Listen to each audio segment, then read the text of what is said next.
Hello, everyone. Welcome Hello. back. Welcome, Jules. How are you? How's everything? Good. I am excited and a little sad about this being our last episode of this season. More to come, but we got a good one in store for you guys.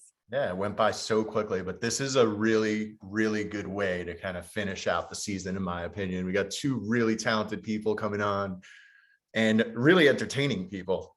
So it's gonna be a lot of fun. Yeah, as usual, this is recorded and will be available on YouTube. We're going to try to get it out on Friday since we're recording it a little bit early this time. You can always follow us on social media at Ahab Talent on YouTube, Instagram, Twitter, and Clubhouse. There's going to be many more Clubhouse events coming up, even though we're taking a little bit of a hiatus from the breakdown. So keep your eyes peeled.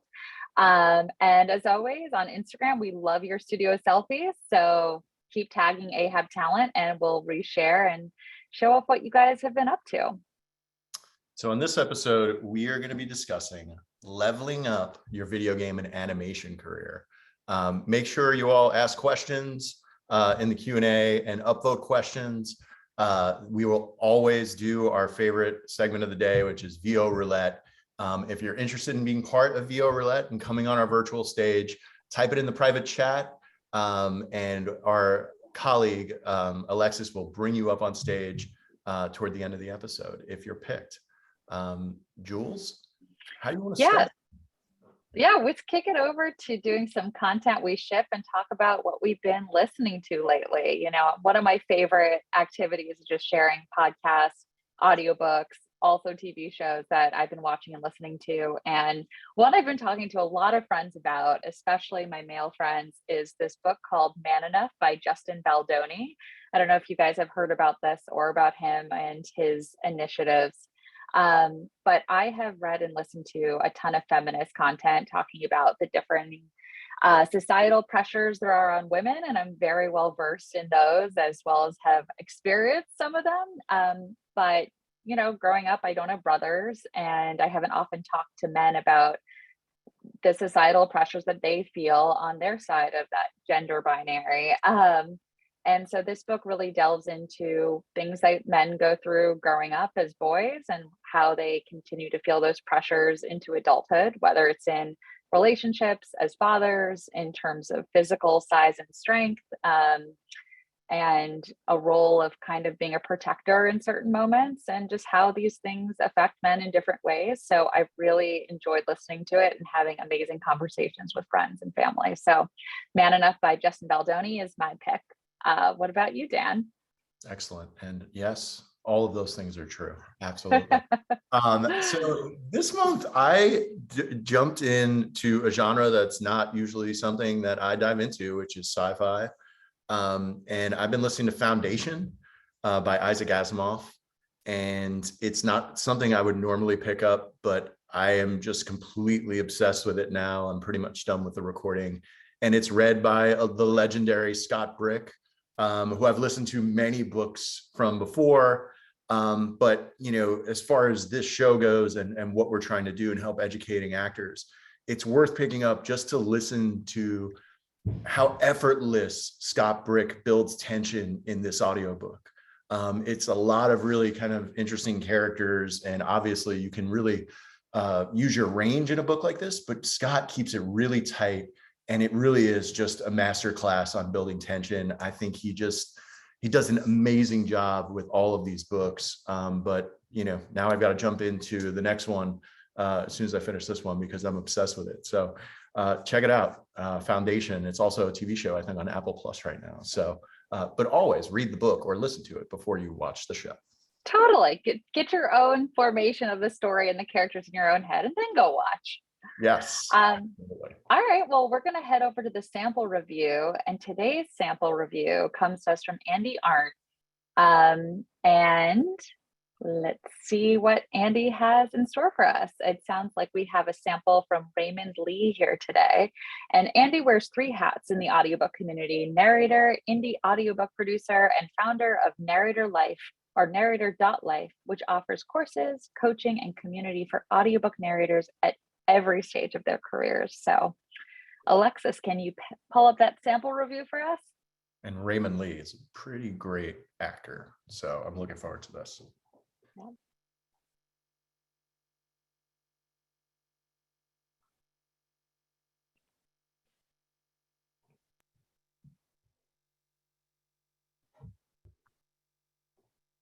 Yeah, so the read that really grabbed me today was Raymond Lee's composite audiobook reel. It has 4 different samples on it all together. The order and length of the samples in this reel are perfect, and I thought the strongest clip was the second one. It really grabbed me, had a sense of being right now, being very important, but he has this understated style that left room for me as the listener. But that piece just pulled me right into the scene, and I really wanted to know what was going to happen next. Narrators all have our habits in performance, and with Raymond, I picked up on, at times, a sameness of phrasing. Sometimes maybe pausing where there might not be a comma in the text, and no real need to pause for clarity. So I would love to hear him lengthen some of those phrases and cut unnecessary breaks in the through line of the thought. Overall, though, great Ahab profile, Raymond, and after listening to your samples, I can hear the qualities that earned you that Audiophile Earphones Award. Cheers. Senior year is begun. Is begun sounds cooler than the more normal has begun, because if you say it right, you sound like a lone surviving knight delivering dire news to a weary king on the brink of defeat, his limp hand raking his face with dread. The final breach is begun, your grace. The downfall of House Lee is begun. I'm the king in that scenario, by the way, raking my face with dread. For senior year is begun. Sometimes I look way back to 6 months ago, during the halcyon days of junior year. How he pranced in the meadows after taking the PSAT, a practice run of the SAT, which in Playa Mesa, in California, in the United States of America, is widely used to gauge whether an early human is fit for entrance into an institution of higher learning.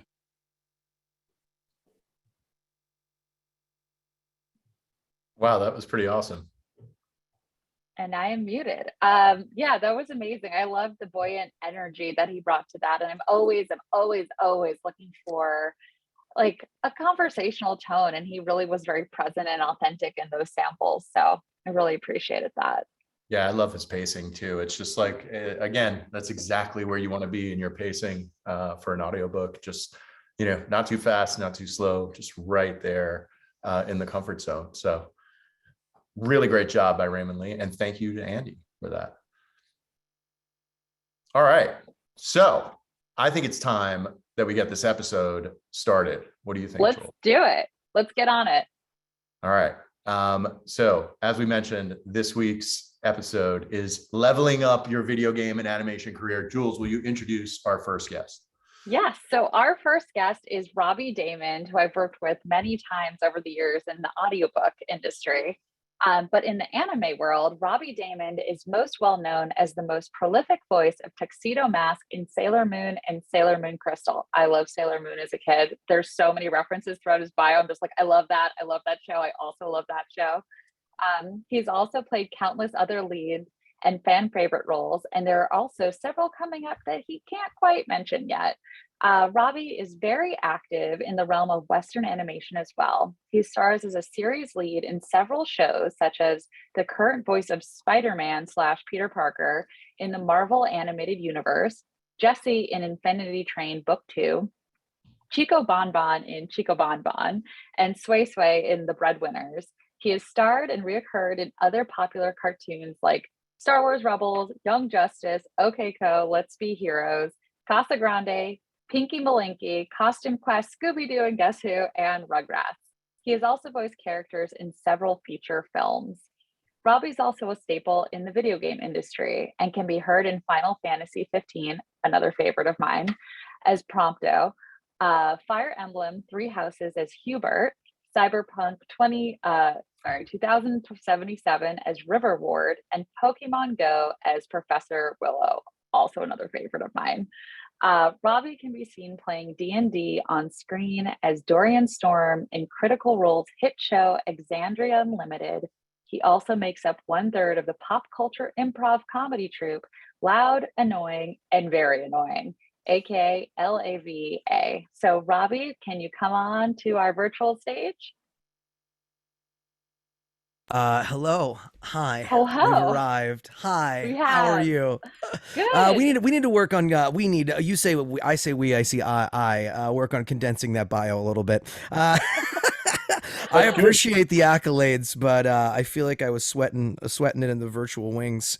But thanks for That's having good. me on. I'm glad to be here. Well, it's Glad good because I've whittled down Ollie's to one line. So Yeah. You asked me for a bio and I sent usually what goes in at a program at like a convention or something, but good whittling. It was pretty I good. shortened it as best I could while also like naming some of my favorites. You did great. I'm just teasing. I will also say that as soon as you said Casa Grandes, I think my daughter's head just poked through the door behind me. Like, did you say Casa Grandes? Is it on TV down here? So. Oh, well, thank you. I'm glad to be here. All right. Well, let's bring on someone who I've known for most of my career. I'll tell you why at the end of this bio, but Oliver Wyman is without question one of the most experienced and versatile audiobook narrators in the world. Ollie's recorded well over 500 titles over the last 2 decades, and his work has been celebrated since the very beginning of his career. His voice has brought hundreds of characters to life in animated features, children's television shows, and commercials, including the iconic character Buzz, the Honey Nut Cheerios bee, which until today, I had no idea was actually Ollie Wyman. So now I'm going to have to ask him about that. His video game work includes Grand Theft Auto, San Andreas, The Warriors, Teenage Mutant Ninja Turtles, among others. But perhaps his proudest moment was being hired as a voiceover stand-in for Christopher Walken, which, by the way, is the first thing Ollie ever said to me in a studio when I was like 20 years old. He walked over and started talking in Christopher Walken voice. And every time I see him, I'm probably annoying him to do it. So I'm going to annoy him to do it today. Ollie, why don't you come on stage? Oy vey.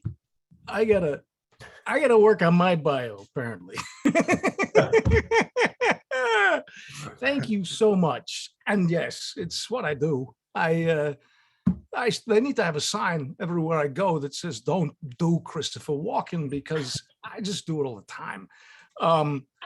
And I got hired to be him in a movie, and what happens? It never got released. But I swear it was made. Mark Turtletaub was the director. It was a good, well, maybe not such a good movie because it didn't get released. But thank you very much. Welcome, friend. Welcome, guys. I guess to kick us off, I'd love to know a little bit about your very first gig in video games or animation. And is there anything that was kind of surprising for you about it? Oh, I guess we could just take it away. Take it away, Ollie. Well, I had to look it up. The first animation I ever did was an anime called I have to look it up. Iria, the Zayram, which was 94. I'm very old. And the thing that was surprising for me is I got cast as the old guy, which rarely happens. I'm the squeaky guy. I usually get this. So, I play a lot of kids, but I got to play the old scientist in this one. I don't even remember what voice I did. Probably that. And it was a real treat because I don't have my toys behind me, but I am very much a fan of cartoons and video games. And so to be hired to work on anime was an enormous treat for me. I used to run the toy department at Forbidden Planet in New York City. So that's where I come from. Very cool. Awesome. How about you, Robbie? Yeah, I came out of grad school, graduated in 2007 and moved to Los Angeles. And yeah, I worked in the industry sort of behind the scenes for about a year. I had been equity since I was 10. So during college, I was in a band and I moved out here with my band. And basically, I didn't want to do anything but acting. So we did about a year of that and toured around and did stuff and then split up as bands tend to do. And went back to things in about 2008. And I booked a pilot at Warner Brothers. And then I was like, this is going to be easy. And then then the writer's strike happened, and followed right on the heels by the recession. And it was sort of a weird time to be in LA, especially if you were young and poor. So sort of struggled for a few years trying to find a way to maintain. And then around 2009, 2010, I started booking regularly, and then just, grind up the ladder: bad agent, better agent, good agent, great agent, best agent, until you sort of end up doing what you're doing now. But yeah, that was my pathway for sure. Great story. I always love stories that keep getting better. And is there anything that either of you would have wanted to know before that first gig? I'm sure going into that booth for the first time for an industry that you hadn't quite broken into yet, anything you'd love to share about that? I don't know if anything from then would be apropos for today. The industry has changed so much, not just in the last decade and a half, but in the last half a decade, that things are very different right now. There's more work than ever, but it tends to be less. It's not as high paying as it used to be. It's a little bit more. It's a little bit more spread out. COVID has changed everything. So much more. They can cast a wider net now with remote casting. I'm working with a lot of more mixed casts between New York and Los Angeles now. Even when, we're at Nickelodeon Cartoon Network, there's a group record. You could have a bunch of people from anywhere, as opposed to before all of this in LA, it was all. I used to tell people that, like, eventually you'll have to tap out your local market and then head to a bigger market. And it used to be New York, Chicago, LA. And the truth is it's really LA, Canada, and you have to be from Canada. But if you're in the West. And now I would say that might not necessarily be the truth. Now you might be able to find some more opportunities as the industry has shifted around the changing climate of the world. So I would just say, if I were looking for a piece of advice as a young actor, is just do it because you have a passion and an aptitude for it first, because that will be what guides you through your journey. Because the ways that you make a living have definitely changed and continue to change and evolve. So yeah, there is no right answer. You might be a streamer that turns into a voiceover person. There's a million different avenues now. Yeah. So both of you guys have done some audiobooks, and some Ollie's done 500 or more, but has any of the audiobook work or video game animation work informed each other, right? Like, I think sometimes we segment all of these genres of voiceover into different things, like voiceover, like video games are video games, and commercials this, and audiobooks are this. But are all of those things kind of working together for you now that you've kind of touched all of those different genres of voiceover? I think they're really very different, because I find that the audiences are different, and the situation in which people are listening is different. Most of the time when you're doing an audiobook, you are almost literally the voice in someone's head. They're on headphones, or they're in their car by themselves. So it's a much more intimate performance. It's probably the most intimate form of performance. Like the difference between film and theater, audiobooks are even more intimate. So you really, subtlety and not going big is, in most cases, the way you want to go, I feel. With cartoons, with animation and video games, generally you want to be bigger, but again, it depends on the genre, it depends on the story or the character, but it is less intimate. Yeah, I agree. I think the root skills are somewhat the same, but the style is definitely so different. I remember when I first went in to read for Random House, I think it's somewhere 2009 or 10 or something like that. And I'd already been working pretty regularly, and I came in and enjoyed audiobooks as a medium and wanted to see about doing them. And I brought in 2 pieces. And I don't think I'd be doing audiobooks today if I hadn't brought in that second piece. And they were like, oh, okay, you have an idea of what this is, but you've never done one. And they actually took me in the back and sent me home with like half a dozen audiobooks and said, listen to these, listen to the style of them. I was probably leaning more into the bigger stuff. And I had been a while since I listened to audiobooks, and I was like, oh, okay, this is the style of it. And then I came back 3 weeks later and read and shifted things up. And then started working. So yeah, I do agree 100%. I mean, I think you have to have the fundamental skills, but not everybody's good in every medium. Like I've encountered plenty of genius cartoon people who can't do long form, and I've encountered plenty of people that have done a bunch of audiobooks and clam up when they get in the room with other people. Like it's or on camera people that have tough times cold reading. They are very much different skill sets, but you need a fundamental skill set in order to work in different areas. Yeah, I agree 100%. So aligned with that, do you prep differently for video games and animation versus audiobooks? Well, a lot of time we don't get that much prep for things outside of audiobooks. I mean, sometimes I'll go in and do, I don't always get pages. Some of that has to do with NDAs and people being scared the stuff's going to get leaked, and others has to do with just they don't care. Like that's the fundamental root of it. Like if you're doing some low rent anime, they don't care. like sure they care about the outcome, but that's the reason why they hired you is because they know you're going to look at the script, you're going to see the character, and you're going to come in and deliver on the day. So sometimes I walk in to a session, I don't know what I'm doing, and you'd be like, oh, there's this guy, you're just him today, or here's this guy, it better be good because you're in the next 30 episodes. Audiobooks, thankfully, you're a lot better to us, and we get this copy ahead of time. We have time to ask questions. Depending on whether you read the whole book or you're more of a skimmer, it's all let's be real, everyone wants to say they read the whole book, and I'm sure they do, but sometimes we probably skim. Maybe not Oliver, maybe Oliver's got more integrity than me, but I occasionally skim. So yeah, but it is definitely, I think, more prep on the audiobook side for sure. You don't want to mispronounce something, even though your director's in charge of that, but like you don't want to make a broad choice and then have to go back and redo it all in a week, so. Yeah. And I agree with you. I think I think if you're working on a series, people skim. I think if you're working on something that, you get after the first 100 pages, some actors are like, I get this. There's not a lot of surprises here.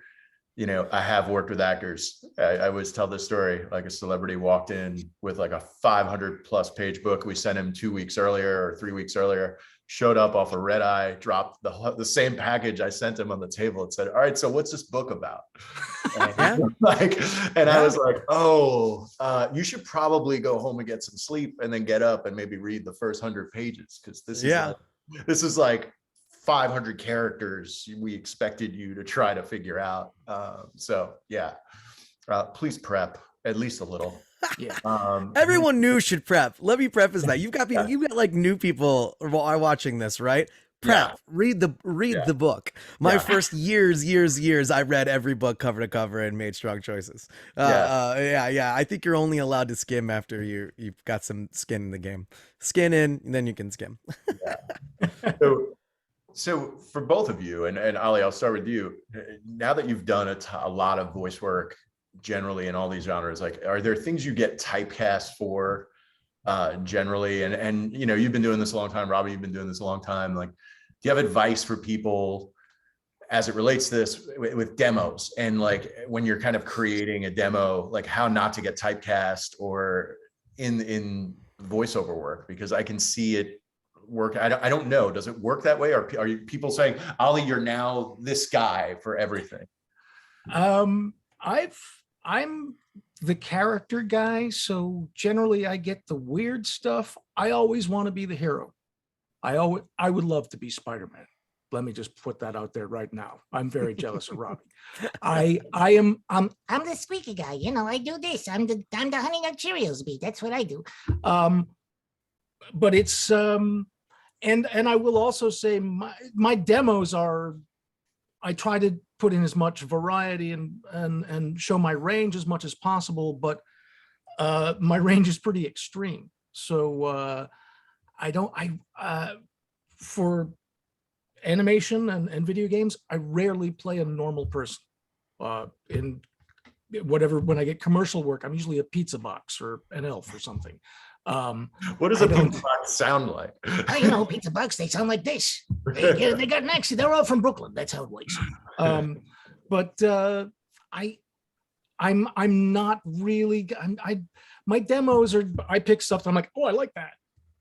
I'm not very good at that. I have a great audiobook demo, and I realize now I need to put.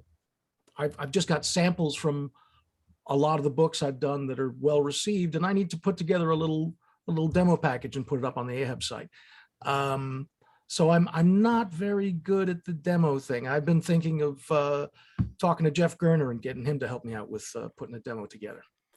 Yeah, I would say I think demos are a tool. You know, I don't know. I don't know that someone like Oliver would necessarily need one. I think you're probably operating on pedigree and your audition capability at a certain point. I think if you're happy with your agent and you're happy with like sort of the relationships that you have fostered already, like I have no my demo is probably 8 years old and it hasn't affected me in any way. You know, once you have the agency that you want. If you're not at that place yet, then a demo is important. I always discuss a demo as like a resume or a headshot. You know, you have to have something that proves you can do the work. So I would conversely think about it instead of typecasting, as in finding what you do that is special and capitalizing on that. Like for instance, someone with a voice like mine, you're not going to buy life insurance from me. Like maybe I'll luck out and book one of those my entire life. You're going to buy Coca-Cola, you're going to buy toys, you're going to buy McDonald's. Like that's the kind of voice that I have. The same thing Oliver was talking about, like he feels like he's a character voice guy.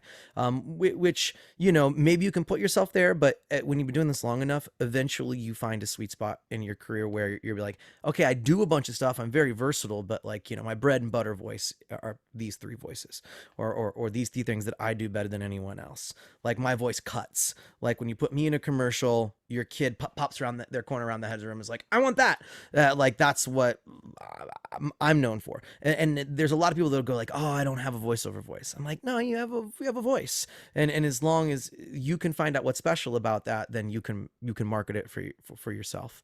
So that's sort of how I would encourage thinking about that. And then when it's time to cut a demo around those things, then just make them centerpieces. So be like, you put your strongest piece up top, you put another piece that's also in a similar pocket but in a different market, or you're selling a different thing, and then in the middle you try a couple of things, and then you go back to your money voice, and then you do a character voice, and then you go back to your money voice for the last two spots, and because that's really what they want to hear. So I think that's the way to capitalize on that, in my stupid opinion. And just to clarify, because like, you know, Jules and I come from the audiobook world, like when you guys are talking about a reel, you're talking about one long reel that's just like all of these voices on one reel, as opposed to like separate, like 10 MP3s, right? Yeah. Yes. Yeah. And it's changed very much. It used to be 10 years ago, you know, demos could be 3 minutes long and there'd be 10 characters on it. Now they're a minute long and there's 15 characters on it. It's lightning fast. So, you know, they want to hear a line or two or whatever. A big secret, a big known public secret is that every voiceover agency has their stable of talent posted on their agency site. So, you know, if you want to do your research and find out what the top 5 agencies in Los Angeles are, and then you want to go and you want to find out people that sound like you, or voice actors that you look up to or respect, you can find out who their agent is easily through IMDb Pro or whatever. Then you go to that agency website and you listen to your demo and you go, oh, well, that's what that sounds like. And then you just copy that and do it, but don't copy the exact word for word demo, but you copy that style, you copy the pace, you go, what works for them. I mean, that's sort of just like a known secret. And you find out what is the trend in demos at the time, if you're shopping for an agent or trying to get known somewhere or submitting to an audiobook company somewhere for the first time, you know. Yeah, and it's funny because when we built Ahab, I noticed that a lot of like video game and animation actors who were trying to kind of like move their work into the audiobook world started posting demos that were similar to like some of the demos you're talking about, which are just like 1 minute long, but trying to fit in like 12 audiobook samples in one short demo, which is the oddest thing ever. You know, it's like a line from Moby Dick, a line from, you know, John Grisham, back to back to back. And you're like, I don't know, this doesn't really work for our medium. I don't even know what's on my Ahab profile. I know someone made me do it at one point, and I was like, I don't know, I just cut up some audiobooks that I'd done before. Like, here, I think these are pretty good. Take them. Yeah. But what are you guys looking for? Like, what's the ideal audiobook demo that comes your way? Do you want 2 minutes from 5 different books on 5 different MP3s, or are you looking for a big long thing? What's the Yeah, format that you? we really differ from video games and animation that way, in that we're looking for something very specific. So we very much prefer like individual samples that are about a minute and a half long. And I always say, look at what's present on your Ahab profile, whether it's accents or genre preferences or anything that you name as a skill set, and you can create an individual clip for that. And the thinking behind that is, in a weird way, as producers, we have to kind of act as your agents, because we're always pitching to authors saying, I really want Ollie, I really want Robbie, and here's why. And here's a specific sample that's told in the third person in this exact genre that displays this exact type of character. So the more specific, the better, and the more samples, the better. Yeah. And really something that shows range, right? Like if you're really adept at like nonfiction, like just do a third person, do a first person, like show us how you can kind of fluctuate in range. And I think that really always works. So we heard a little bit about Ollie's dream character, although Ollie, feel free to jump in with more beyond Spider-Man. But Robbie, is there any characters that you have yet to play that would be kind of a dream role for you? I'm pretty much done. I'm looking to retire, and sometimes I don't know. No, I mean, there's nothing on my bucket list that I'm just like, I got to do this now. I think, I think if feel like I'm missing anything from my career up to this point, and I've done a fair amount of mocap, but I'd like to do a mocap lead in a dramatic game, like on stage. I think that would be the last sort of feather in my cap that I would kind of go, okay, I did that thing. I'm done. Not that I'm done, that I want to retire. Don't tell anyone I want to quit working. But like, nah, I'm not trying to check any boxes anymore. Like when I'm in a very privileged position at this point in my career where I get to sort of look at what kind of jobs that I want to do, and I think that's something that can keep you sane in the long run for longevity. I know a lot of voice actors burn out because this is the kind of job that you have to work a bunch at to make a living at. If you're doing 500 audiobooks in 2 decades, you're doing that's a huge amount of work, and to be in the studio all day every day, it can be a grind on you. So I think that that's why I said the first question was that piece of advice would be, you do it because you have a passion for it and an aptitude for it, because just like any other job, at the end of the day, you're doing it 9 to 5, and whether it be auditioning, not only do we do the jobs, but we're also auditioning 20, 30, 40 times a week, and it just eats up your time, it eats up your week. So yeah I thought Robbie was going to say, all I've ever wanted to do is be Buzz, the Honey Nut Cheerio. Dude, I'm not stealing anybody's work. No way. I can't do that. I can't do that voice. Ollie would have projectile vomited and we would have moved on. I'm already secretly writing a letter to my agent right now. No, there's always the things that I think the most fulfilling things are rarely the things that you seek out. I think they're the surprises. A lot of my favorite characters have been projects where I went in not expecting anything and got a ton out of it. Yeah. So, I was thinking about how you guys behind the scenes are kind of like refining your craft, right? Like, I mean, knowing Ollie as long as I know him, he's always doing weird voices around you. And like some of them you could tell he's worked on, and others he's like experimenting with.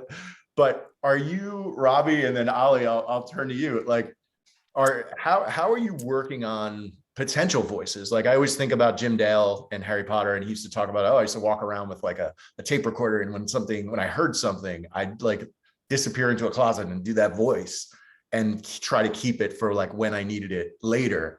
Are there things like that you do, or preparation that you do passively or actively to kind of keep your skills up or to keep your sound fresh for when you go in for some of these auditions? I think auditions are my playground, my experiment.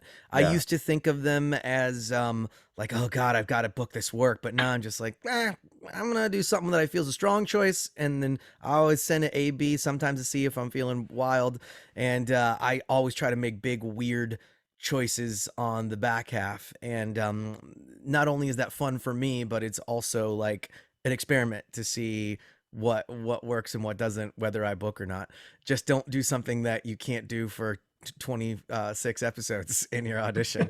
Yeah, like I was doing this cartoon, and this guy had he was a buddy. I won't out him, but he's a very prolific guy. And he had this voice though. Yeah, it was just this brutal, gut crunching, throat smashing voice that he had auditioned with. And he came in and he did the first two episodes, and he's like, I don't want to do this. And I was like, you have to. And he's like, no, I don't. He stayed on for the project, but it's like one of those things where you go, okay, remember, if you audition, that's how you're gonna have to do it. But yeah, I use auditions in Yeah. that way. Yeah. That's your lab. What about you, Ollie? Mhm. Ollie, you work I with kids? well, I watch a lot of movies, a lot of cartoons, a lot 70s character actors. These are people that I get a lot of inspiration from. Christopher Walken, of course, but I try to absorb as much as I can. I get to write off all the things I buy, all the movies and video games and cartoons. So I feed on that stuff, and things when I get an audition or I've got a new character to do in a book, I something will click, and I'll follow an impulse. There's a character I've been doing. I've done 17 books for Tim Dorsey, and there's a character called Coleman, who is Ethan Suplee from his character from My Name is Earl, if you remember that show. Dating myself again. But he was the perfect choice. I just saw him in my head and went, okay, I'm going to do him. And so often it's a straight up impression. But I try to absorb as much as I possibly can. I don't record people in the street, but Jim Dale has the right idea. That's not a bad idea at all. So we got a lot of really wonderful questions from the Eventbrite this go around. It's really hit or miss every single month.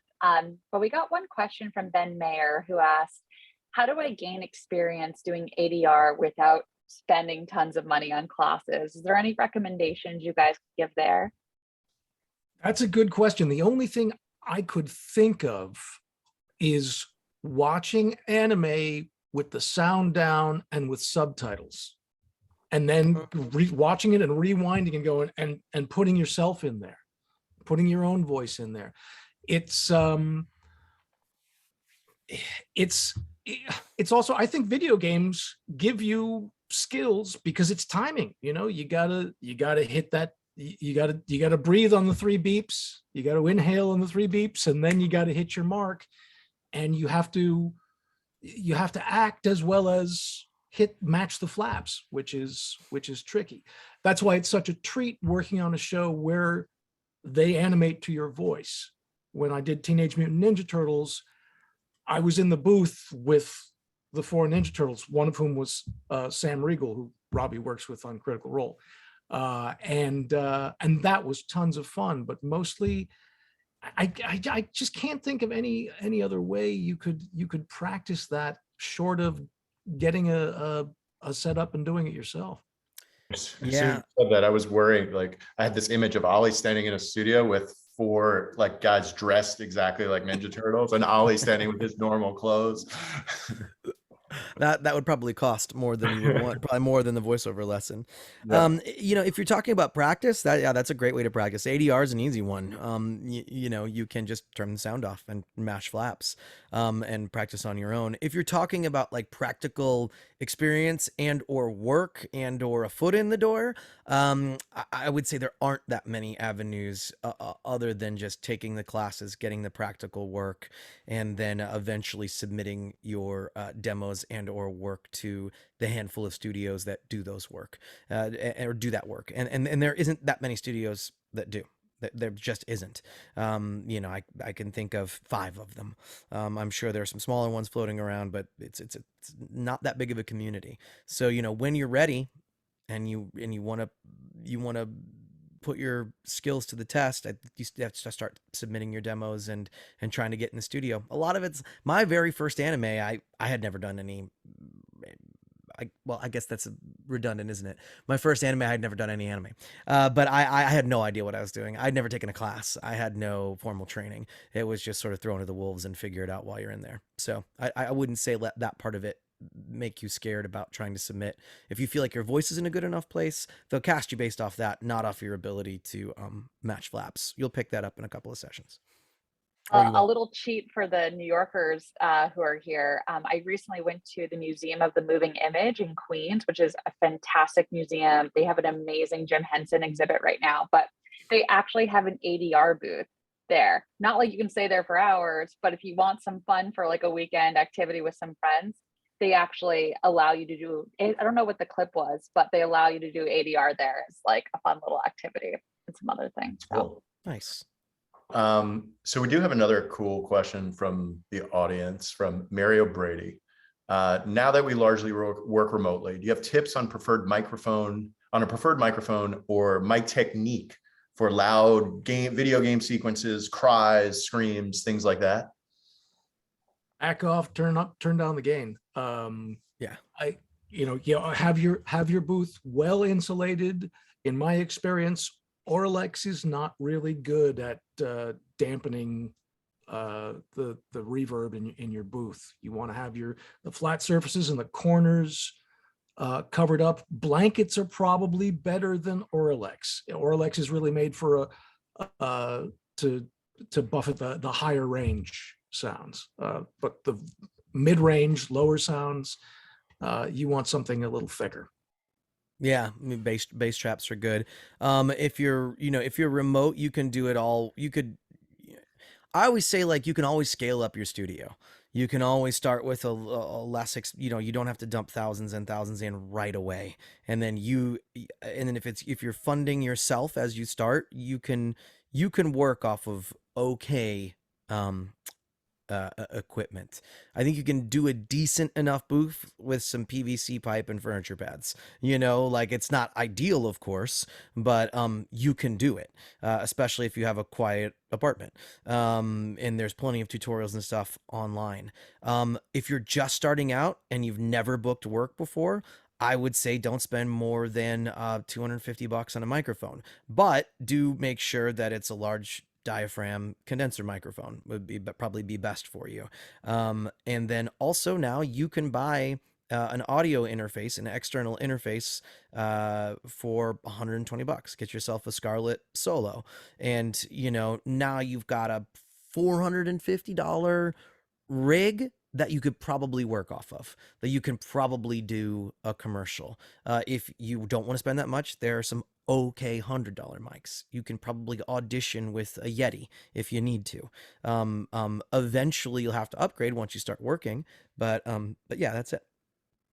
Yeah, and I would just hesitate with a PVC studio if you're in a New York apartment. LA, probably much easier to kind of keep the sound down, but New York apartment, you're probably going to have to, Yeah, you're not going to be able to do audiobooks out of it, period. Yeah. You're not going to be able to do long form, but you probably be able to get enough quiet to do some commercial auditions out of, or roll yourself down in between takes so nobody can hear the garbage truck outside your window. It's workable. Someday you can have a U87 and an Avalon and a fully isolated sound booth someday, but you don't feel like you can't compete because you don't have those things yet. Absolutely. Yeah. And I guess no, go ahead, Ollie. I was just going to say the TLM 103, you can get a Great mic. much. Yeah. And it's actually, I think it's a little better shielded than the 87. Everyone swears by the 87. That's kind of the industry standard in every studio I've been in. But also, as far as interfaces go, I have an SSL2, which was a huge, I think it was $200, huge upgrade from the Focusrite Solo. Yeah. And made a big difference, a much warmer, brighter sound. I was really impressed by that. Yeah, I a lot of it depends on what your space is for as well. For a long time, when I had a smaller booth than I have now, I was using a Sennheiser 416 just because I wanted it to be more like narrowed in right on me and would cut out a lot of the bounce in the room and stuff like that. And now that I upgraded my booth and put in bigger bass traps and gave myself some more size, I'm able to use a nicer, larger condenser microphone that doesn't need to be that centralized. So you've got lots of options. They're all just different for your space. Thankfully, YouTube is a fantastic resource, and there's a lot of really smart audio people out there that are giving away this information for free. So yeah, do your research and you got it, I think. What percentage of your work now is in at home or in an actual studio? I'm sure it's shifted since COVID tremendously, right? Yeah, it was all in studio for me before COVID. Well, 95% of it. I'd occasionally do some promos and stuff from home or some pickups or whatnot. And then it all was 100% at home for the last 2 years, but things are coming back now. They're starting to. SAG decides our fate, I think, next week for group records. So we'll see if that's going to start happening again. Fingers crossed. But I've been going back into the studio, COVID protocols for the last year or so. But I would say it's still 70-30 at home. But I do believe that will start to shift. But I also believe that the industry has built around it in a sense that there are going to continue to be remote opportunities for people who feel more comfortable being at home. I don't see any reason why that would go away. The technology and infrastructure has now been built around in a sense. And, in a kind of a crappy way, it's also lower overhead on the production side. So that's a tough thing whenever an industry builds around a standard and it's cheaper, then it's tough to go back to another way that's more expensive, even though it might be more conducive to artistic freedom. So, we'll see where things go. I imagine we'll be back without barring another huge shift or variant or change. I think we'll be back completely in studio probably by the end of the year, I would say. It'd be my guess, but that's just an idiot's guess. Who knows? We'll see. So building upon that, and I know we touched on this briefly earlier. So how has being based in New York or California or Canada changed over time in terms of I guess right now we're all mostly remote, but is somebody hampered from working in video games or animation if they live in the middle of the country or in New York, or how does that look right now? I would say LA is the place to be. And as Robbie says, Canada, that is the place to be if you want to do animation and video games. I would be doing a lot more if I lived in California.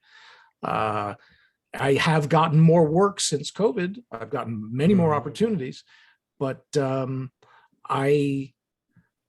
as I said, most of what I do, I moved out of the city 12 years ago, and I do go back. I'm happy to go back. It's only a couple hours away, but most of what I do is in my own booth, and there has been much more since we're all working remotely. And there's this really strange thing where they say it doesn't matter, but it does, and it's like, you're like, oh, I'm going to move my family to Colorado, but I'll be back Tuesday through Thursday. And I've seen that go down many times throughout the years. And you kind of just disappear, out of the business if you're doing a certain part of the business, if you're far enough away.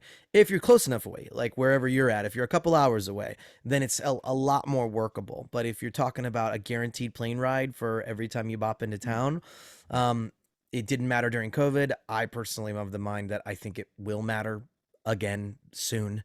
Like there is a point where especially with stuff like commercials, where they call you and you'd be like, can you be here tomorrow? Can you be here Thursday?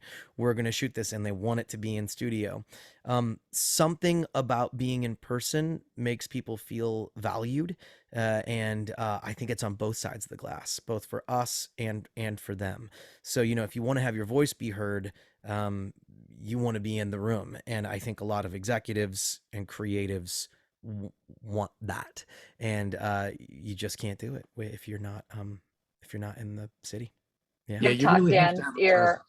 You have to have a presence. Yeah.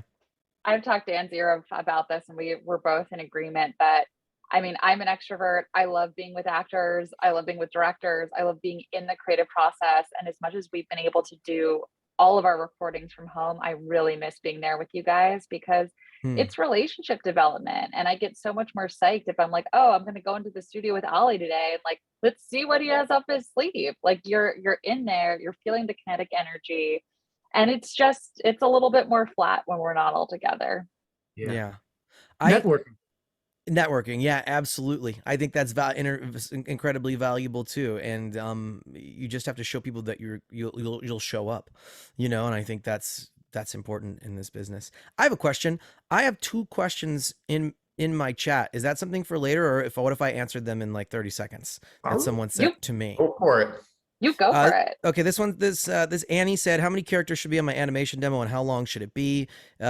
I think we kind of answered that, somewhere around a minute, somewhere over a dozen characters, and you can listen to samples online.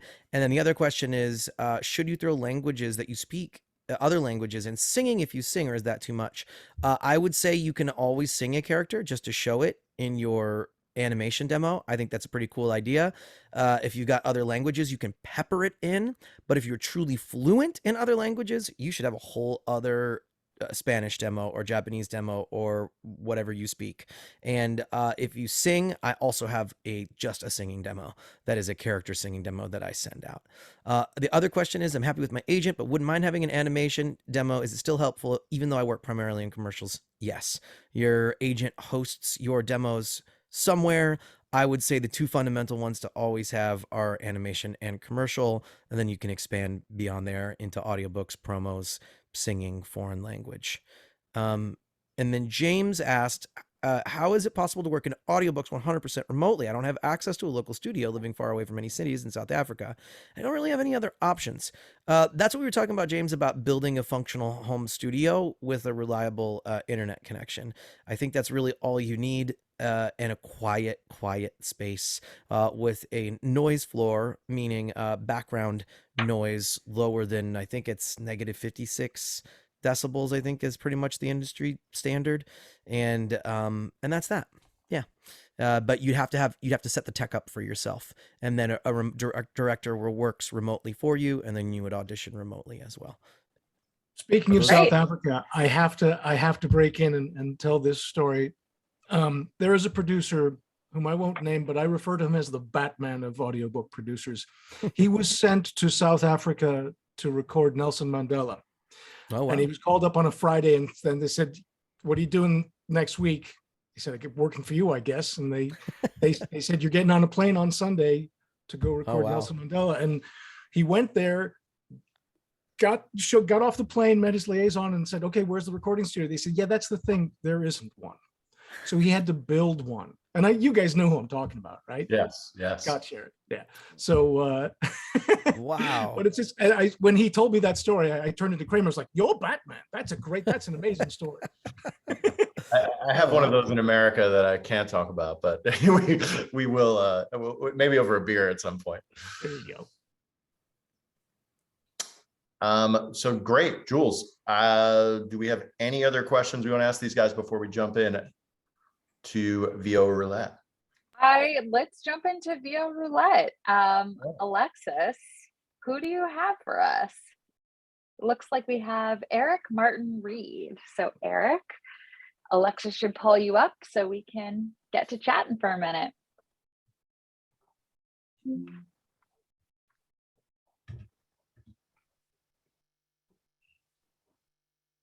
So Eric, you can just unmute yourself and bring on your camera so we can say hi. There you come.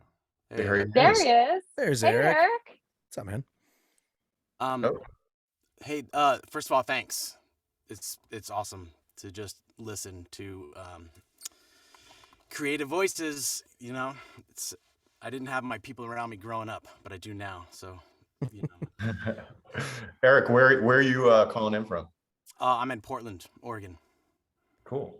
And do you work in the audiobook industry, in the voice industry? What's your background? Tell us a little bit about yourself. Oh yeah. Yeah, so I do. I'm lucky enough, probably 7. So I'm trained in theater, acting. got out of school, and a friend of mine was starting a theater company in Portland, and I'm kind of I was, on my way to LA, and then I got sidetracked with theater, and I stayed here. There's so much inventiveness and creativity here, and I just stayed. And then I got married, and all sorts of stuff happened. But I write and I do voice work. I do some narration for the National Soccer Hall of Fame, and I just took on an audiobook. It's a doozy because I'm still self-producing, so I'll just plug myself there if anybody wants to produce. Let me know, but I don't want to. Yeah, of course, no. But I'm really happy with it. But I do have animation questions, which is why I'm here. Great. And, recently, my agent in New York said, and I don't know if she was just poo-pooing the West Coast. It kind of felt like she was being coastist, if that's a word. But she said because I said I'd like to get even more animations, and I know it's hard not being in the city, in LA, New York, or obviously not Canada. But she said that demos weren't that important. She poo-pooed them, and I asked her to explain it. She says, "Oh, I just don't even use them." So my question was around that, but I've heard a lot of talk about demos.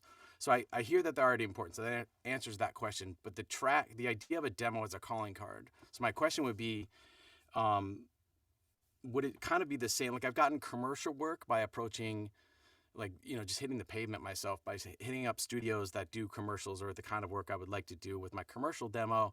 And I say, hey, so this is outside of my agents. Like, if, I wanted to get work myself. Can you do the same thing with an animation studio? I think it would be harder, is my guess. So if I have a demo, I'm assuming I have to get my demo to my agent, so my agent can get me the kind of work that I would like to get career-wise, if I can even get it here in Portland. But is it so that idea of a commercial, like, I've gotten work sending a commercial demo to a studio, and they say, cool, you're on our roster. But to get on a roster for an animation studio using the demo calling card, I wonder if that's it. That I don't think that's how. There's no such thing. Yeah. I don't think so.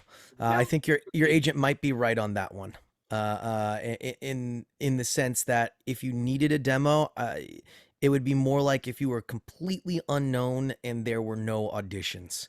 And that would be a scenario where if you had direct contact with the studio or you were looking for a new agent, I think those would be the only two scenarios where your demo would be your upfront. Typically your upfront, if you already have representation, is going to be your audition for the project. So, yeah. More often than not, demos end up in the circular file. Yeah. I'm sorry to say. Yeah, it's okay to. I think it's important. Right? I mean, that's. What'd you say? Well, that will save me like $3,000. Yeah, well, that all depends. That all depends, though, where you're trying to go and what you're trying to do. If it's something that you're passionate about, do you mind if I ask you? Is your agent getting you any auditions for animation yet? Well, I'm just now. Yeah, they're slow coming in. I've been pushing in that direction. So I got in through the commercial world, and I've and I've done pretty well. My Hall of Fame work, I do the videos for the Soccer Hall of Fame. That was also, when that agent retired, I gave it to them. I didn't have to, but I liked them, and then it was with handing them that work that I said, how about some animation, and so now we're in talks like that. And, and a lot of my commercial work has been, I do some trailer stuff. So I've done a lot of trailer stuff for her, which has been a lot of animated style. Yeah. So I just said, should I get an animation demo? Do you need that to start sending me the work? And she said, I don't need a demo from you. And I agree. to send me the auditions. I agree. Busy. I agree. Okay. I think until you if you're going to shop an external agency, then you would need one. But if you're going to stay within your own agency and you're feeling like you want to spend money and increase your odds of booking, I think you'd be better served to grab a coach like Mick Wingert or something like that, and do a couple of hours with him on great reads, as opposed to dumping 3 Gs on a new demo. Yes, thank you. Can you say that name again? That was just like a random person I pulled out of my head. Mick, I'm gonna Mick, call him anyway. I'm totally gonna call him. Mick Wingert, Mick Wingert, ERT. He's the man. He's as good as it gets. If you're looking for help on your audition reads, he's one of my all-time favorite coaches, and just a stand-up guy. His instincts for cold reads and auditions are some of the best, and I know pros. I know 20-year pros that have their eyes on something and they'll still go to Mick to tune up their auditions. So yeah, totally legit, totally worth it. Good Thank to you know. so much for your time, you guys. I really appreciate talking to you. Sure. Great. Oh, someone dropped his. Yes, Someone, I thank don't you. know. Yeah, he's in the chat. Oh, great. Well, wonderful. It's so great to have you, Eric. Thank you for coming on and asking your questions. Thank you. Appreciate it. Yeah. So we're at that time. We usually ask our panelists and hosts any final thoughts, anything you want to that you took away from this or that you want to keep with the audience when they go away. Just a little gift, little nugget of information that you want to share with them as we close out the episode. Robbie, you want to kick us off? Yeah, sure. Just have fun. I mean, that's really, in the end, that's all there is to it. If you're not enjoying it, stop doing it. And I would say, don't be afraid to create a little audience and a community for yourself. I'm a big fan of Discords and public communities and people that are honest but kind. And the worst thing than having nobody believe in you is having people blow smoke. So you need both sides of that. You need someone to say, yes, you're on the right track, keep doing this, you can do it. Or you need someone to go, hey, let's talk about this for real. Are you viable? And because you don't want to waste your time. Not to say that you can't get better, but whatever. So having that outside community that you trust, full of good people who aren't trying to use you, that's the best thing that you can have. So as long as you're having fun and you're going after things for the right reasons, you're allocating your money to the right places, like we just talked about, what you think is important and trusting people. I think that's the goal. I really don't think you can do it alone. You need someone to talk to and help and a team. That's why we have agents and representation, and why there are podcasts and shows like this that try to guide people in the right direction. So yeah, that's my little piece of advice. Here. Awesome. Ollie. I was going to say fun. That is, this should be enjoyable. We get to play for a living. I mean, that's the best thing about this. The best teacher I ever had said very simply, breathe, speak at the top of your breath, and have the best time you've ever had in your entire life. That's what you need to do all the time. If you're crying, you can still do that. If the character is, I sob in the booth a lot. Character dies in a book, I have to take a break. I recorded a book called A Little Life by Hanya Yanagihara, which is the saddest book you'll ever read in your entire life. 750 pages. It took me 3 weeks and I wept. I went through box after box of Kleenex. I loved it. It's it's one of the only books I've done that I've listened to, because it's a great book. But yeah, simple stuff. Have fun, breathe, go for it. Be open to whatever impulse comes, because that it popped up in your head, that whatever thought comes to you, it popped up for a reason. And that's why, if they hire you, that's why they want you, because you have those ideas and nobody else does. Your brain is wired differently from everybody else. So take joy in that and be proud of who you are, and enjoy yourself first and foremost. Jules. Yeah, I appreciate your guys' joy and passion for what you do. It's why I'm a producer, to work with other creatives and hear about what they're psyched about. And I think the other thing that I really gained from this today is just hearing your strategy and how you approach different genres of voiceover differently. And I know that's super helpful for actors out there who are just getting started, are trying to break out of a genre and into a different one. So thank you guys so much. I just really appreciate your time. How about you, Dan? Any final thoughts for our last episode of season 2? And thank you guys. You guys are awesome. This was like definitely one of the best chats we've had all year. You know, it's funny. I read the Eventbrite questions and I see the chats and I see like there's a lot of actors with a lot of talent in there, and they're hesitant or nervous or like, can I do this?